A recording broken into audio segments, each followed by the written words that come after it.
देवेंद्र, कल शक्ति प्रदर्शन का भी दिन है। एनडीए में तमाम बड़े नेता जुटेंगे। प्रधानमंत्री नरेंद्र मोदी तो रहेंगे ही, केंद्रीय मंत्री पहुंच रहे हैं, बीजेपी शासित राज्यों के सीएम और डिप्टी सीएम। कल एक मेगा शो होगा।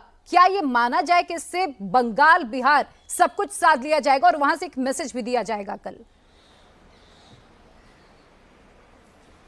ये बीजेपी की कोशिश रहती है और हमें सोर्सेज के द्वारा जो जानकारी मिली उसके हिसाब से जेडीयू कोई बहुत ज़्यादा इस बात को लेकर उत्साहित नहीं थी कि गांधीनगर में इतना बड़ा कार्यक्रम किया जाए।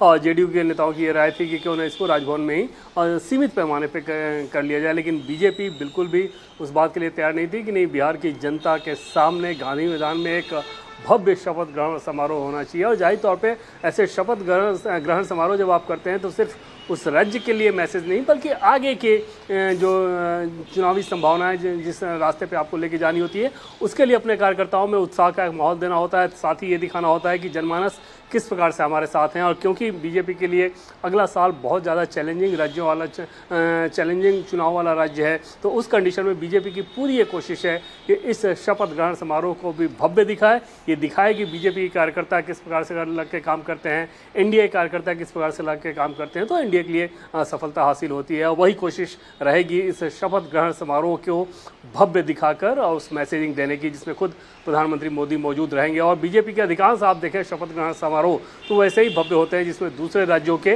मुख्यमंत्री भी आते हैं। और वो इस लिहाज से भी एक राजनीतिक शिष्टाचार होता है प्राची कि जिन नेताओं को आपने चुनाव में इस्तेमाल किया, अलग अलग राज्यों के मुख्यमंत्री हमने देखे कि किस प्रकार से जाके न सिर्फ प्रचार कर रहे थे बल्कि अलग अलग राज्य के नेता तो एक एक विधानसभा की जिम्मेदारी संभाल रहे थे। तो उस कंडीशन में जब शपथ ग्रहण समारोह हो तो कैसे उन नेताओं को बुला के एक भव्य कार्यक्रम ना किया जाए। बीजेपी का ये लॉजिक रहेगा और उसी लिहाज से उम्मीद जताई जा रही है कि कल 2 लाख से ज़्यादा लोग वहाँ पर आ सकते हैं। तैयारी कम से कम वैसे ही की जा रही है। प्राची, बिल्कुल देवेंद्र, जरा एक और अटकलों पर मैं बात करना चाहूंगी। ये कहा जा रहा है, जो पॉलिटिकल पंडित है वो कह रहे हैं मुख्यमंत्री भले ही नीतीश कुमार बन रहे हैं लेकिन सरकार बीजेपी चलाने वाली है।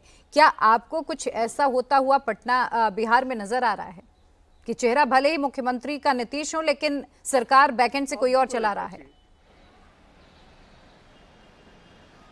नहीं, बिल्कुल वो मुख्यमंत्री नीतीश कुमार ही चलाएंगे और नीतीश कुमार की जो टीम है वही सरकार चलाएगी।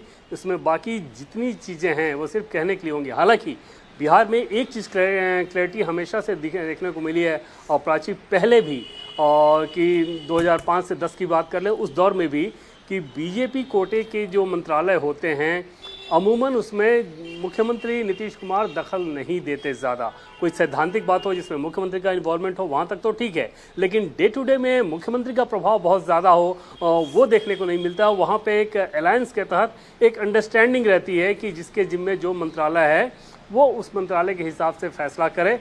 जहाँ मुख्यमंत्री के इन्वॉल्वमेंट की ज़रूरत हो सिर्फ वहीं पर मुख्यमंत्री इन्वॉल्व हो।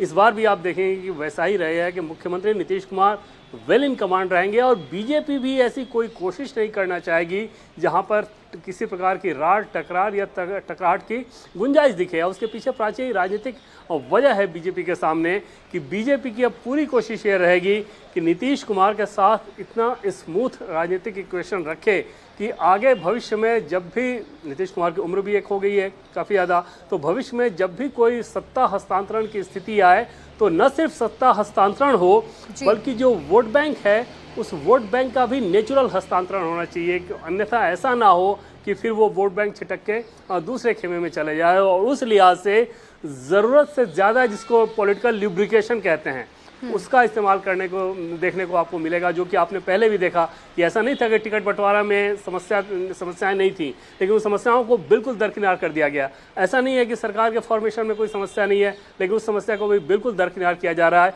और ये सब कुछ इस लिहाज से हो रहा है, जेडीयू को भी पता है कि बीजेपी के साथ रहना उसके लिए कितना ज़रूरी है, बीजेपी को भी पता है कि अभी जेडीयू के साथ रहना कितना ज़रूरी है। भविष्य के लिहाज से अगर आप अपने आप को बिग प्लेयर देखना चाहते हैं तो बहुत ज़रूरी है कि जेडीयू को साथ लेकर वो चलें और उसी लिहाज से आपको सरकार चलती हुई नजर आएगी। फिलहाल नीतीश कुमार ही कमांडिंग पोजीशन में रहेंगे, इसमें कोई दो राय नहीं। प्राची।